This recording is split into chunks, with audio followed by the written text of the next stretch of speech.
եւ ինքը լուծեց նաեւ հույների հարցը ամբողջ հույներն էլ հույներից էլ դադարան թե Զիմյուրնիամ թե Պոնդոսում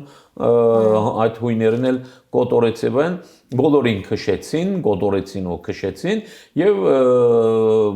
մակրեցին այս այն ժամանակ փոքրամասնություն չէին այդ մարդիկ հիմա են փոքրամասնություն հույներից եւ հայերից ինչի կդարվեց դա էլ իր հերթին մի հատ գարջ ասեմ, որովհետև իրենք ուզում էին ազգային պետություն ստեղծեին, դե երեք թուրքերի ինչպես ասացինք երազանքներ դա, ազգային թուրքական, այսինքն իրենք այդ անունը վերցրեցին, հատկապես Մուստաֆա Քեմալ այդ անունը վերց, մի անուն, որը ոչ մեկի իր վրա չէր ուզում ընդունել, այսինքն ավտոմատ կերպով դոմինանտ ովևէ մի խումբ չստեղծվեց այդ պետության մեջը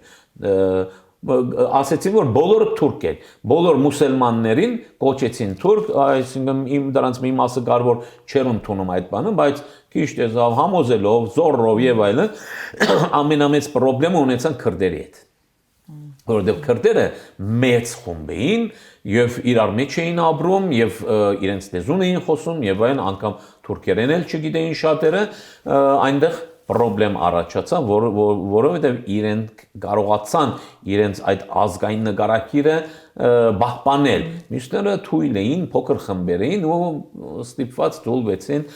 դեր այսօր էլ ինչ որ հիշողություններ կան եւ այլն,